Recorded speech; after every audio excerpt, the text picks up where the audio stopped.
வணக்கம். இணைந்து கொள்வது நியூஸ் ஃபர்ஸ்டின் காலை நேர பிரதான செய்தியுடன். விரிவான செய்திகளுக்கு செல்லும் முன்னர் முதலில் இன்றைய தலைப்புச் செய்திகள். கழுப்பகநவத்த தோட்டத்தில் ஏற்பட்ட மண் சரிவில் சிக்கி 16 பேர் காணாமல் போயுள்ளனர். அரநாயக்க மண் சரிவில் காணாமல் போனோரை தேடும் நடவடிக்கை ஆரம்பம்.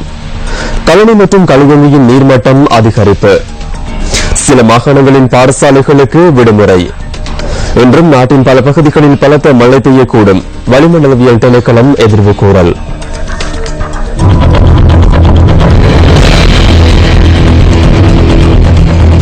கேகாலை விளக்கோப்பிட்டிய கழுப்பகநவத்த தோட்டத்தில் ஏற்பட்ட மண் சரிவினால் 16 பேர் காணாமல் போயுள்ளதாக ராணுவ பேச்சாளர் பிரிகேடியர் ஜெயநாத் ஜெயவீர குறிப்பிட்டார். நேற்றிரவு ஏற்பட்ட இந்த மண் சரிவில் பல வீடுகள் மண்ணில் புதைந்துள்ளதாக அனர்த்த முகாமைத்துவ நிலையத்தின் பிரதி பணிப்பாளர் பிரதீப் கோடிப்பிள்ளை தெரிவித்துள்ளார்.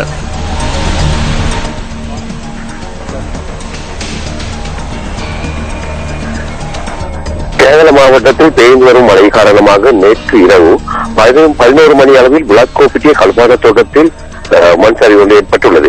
இந்த மண் சரிவு 10 வீடுகள் உள்ள லைன் அறைக்குள் பாதிக்கப்பட்டுள்ளது. இந்த மண் சரிவினால் இந்த லைன் அறையில் 6 லைன் அறைகள் முற்றிலும் சேதமடைந்துள்ளது. மண் சரிவினால் பாதிக்கப்பட்ட 6 குடும்பங்கள் தற்போது காணாமல் போயுள்ளனர். மேலும் மண் சரிவு ஏற்படலாம் என தோட்ட மக்கள் அச்சப்படுகின்றனர்.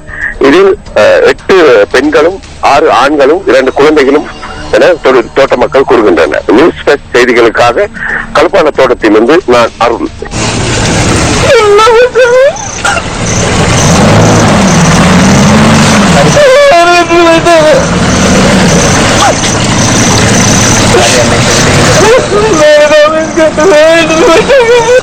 முதல்ல வந்துச்சு, சின்ன வந்து உறிஞ்சி திருப்பி போயில திருப்பி பெருசா கல்லு தான் வந்துருச்சு.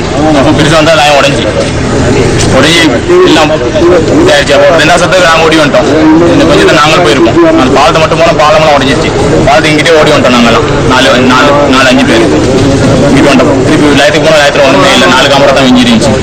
4 கேமராவோட பொடிய மாதிரி தான் இங்கே இருக்காங்க. ஒரு 4-5 பேர் தரப்பா தப்பிச்சு வந்துட்டாங்க கொஞ்சம் பேர்.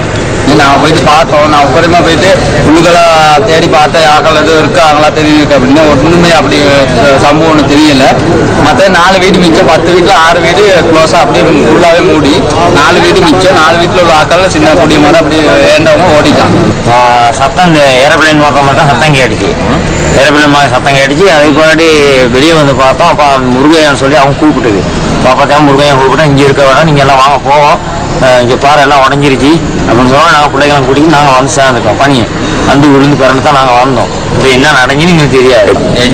எஜி மூலியமாக சொல்லி வந்து பார்த்தாங்க. வந்து பார்த்துனாங்க அப்படிலாம் ஒன்றும் நடக்காதுன்னு தான் சொன்னாங்க. அவங்க அப்படி ஒன்றும் தண்ணி வர நின்றுடும் அப்படின்னு தான் சொல்லிட்டு போயிட்டாங்க.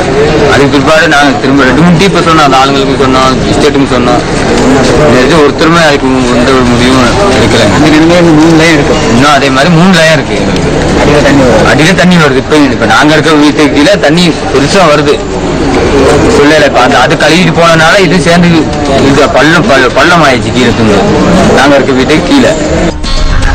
கேகாலை மாவட்டத்தின் அரநாயக்க பிரதேசத்தில் மண் சரிவு ஏற்பட்ட பகுதியில் மீட்பு நடவடிக்கைகள் தொடர்ந்து முன்னெடுக்கப்பட்டு வருகின்றன. நிலவும் சீரற்ற வானிலையை தொடர்ந்து நேற்று பிற்பகல் அரநாயக்க சிறிபுர கிராமத்தில் மண் சரிவு ஏற்பட்டது.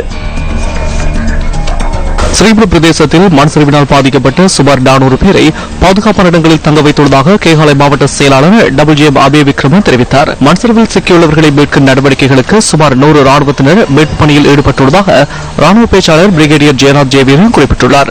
இந்த நிலைமையின் கீழ் மண் சரிவு ஏற்பட்டுள்ள பகுதியை பார்வையிட செல்வதை தவிர்க்குமாறும் கேகாலை மாவட்ட செயலாளர் மக்களிடம் கோரிக்கை விடுத்துள்ளார். எவ்வாறாயினும் மீட்பு நடவடிக்கைகள் முன்னெடுக்கப்பட்டு வருவதாகவும் மருத்துவ உதவிகள் உட்பட ஏனைய அத்தியாவசிய உதவிகளை வழங்குவதற்கான சகல ஏற்பாடுகளும் மேற்கொள்ளப்பட்டுள்ளதாக மாவட்ட செயலாளர் மேலும் குறிப்பிட்டார். அனர்த்தங்கள் தொடர்பில் அறிவிப்பதன் நிமித்தம் பாதுகாப்பு தலைமையகத்தில் இடர் முகாமைத்துவ பிரிவு ஒன்று ஸ்தாபிக்கப்பட்டுள்ளது.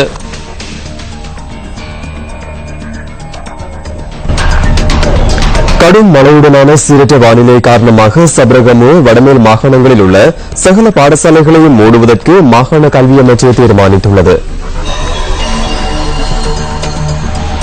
கடும் மழையுடனான சீரற்ற வானிலை காரணமாக இன்றும் நாளையும் சப்ரகம மாகாணத்தில் உள்ள சகல பாடசாலைகளையும் மூடுவதற்கு மாகாண கல்வி அமைச்சர் தீர்மானித்துள்ளது. மழையினால் மாகாணத்தில் ஆங்காங்கே மண் சரிவுகள் மற்றும் மக்களின் இயல்பு வாழ்க்கை பாதிக்கப்பட்டுள்ள நிலையில் இந்த தீர்மானம் எடுக்கப்பட்டுள்ளது. இதேவேளை வடமேல் மாகாணத்தின் அனைத்து பாடசாலைகளையும் இன்று மூடுவதற்கு கல்வி அதிகாரிகள் தீர்மானித்துள்ளனர். நிலவும் அதிக மழையுடனான வானிலை கவனத்தில் கொண்டு இந்த தீர்மானம் எடுக்கப்பட்டுள்ளதாக மாகாண கல்வி அமைச்சர் சந்தியா குமார் ராஜபக்ச தெரிவித்தார். இது தவிர மத்திய மாகாணத்தில் உள்ள பாடசாலைகளையும் தேவையின் அடிப்படையில் மூடுவதற்கு அதிபர்களுக்கு அதிகாரம் வழங்கப்பட்டுள்ளதாக மாகாண முதலமைச்சர் சரத் நாயக்க குறிப்பிட்டார். எதிர்வரும் 24 மணித்தியாலங்களுக்கு நாட்டின் சில மாவட்டங்களுக்கு மண்சரிவு அபாய எச்சரிக்கை விடுக்கப்பட்டுள்ளது. மதுரை, ரத்தினபுரி, கேகாலை, நூரலியா, மாத்தளை, கண்டி, களுத்துறை ஆகிய மாவட்டங்களுக்கு மண்சரிவு அபாய எச்சரிக்கை விடுக்கப்பட்டுள்ளதாக தேசிய கட்டட ஆய்வு நிறுவனத்தின் மண்சரிவு அபாய மற்றும் இடர் முகாமைத்துவ பிரிவின் பணிப்பாளர் RMS பண்டார குறிப்பிட்டார். தற்போது குறித்த பகுதிகளில் மழை குறைவடைந்துள்ள போதிலும் கடந்த 3 தினங்களாக பெய்த கடும் மழை காரணமாக இந்த எச்சரிக்கை விடுக்கப்பட்டுள்ளதாகவும் அவர் குறிப்பிட்டார். தற்போது சிறிய அளவில் மழை பெய்வதாலும் தொடர்ந்தும் மழையுடனான வானிலை காரணமாகவே மண்சரிவு அபாய எச்சரிக்கை விடுக்கப்பட்டுள்ளது. இதன் காரணமாக குறித்த பகுதிகளில் உள்ள மக்கள் அவதானத்துடன் செயற்படுமாறு தேசிய கட்டட ஆய்வு நிலையம் கேட்டுக் கொண்டுள்ளது. கல்கிஸ்த பிரதேசத்தில் ஹெரோயின் போதைப் பொருளுடன் 2 கைது செய்யப்பட்டுள்ளனர். கைது செய்யப்பட்ட சந்தேக நபர்களிடமிருந்து 124 கிராம் ஹெரோயின் போதைப்பொருள் கைப்பற்றப்பட்டுள்ளதாக போலீசார் குறிப்பிட்டனர்.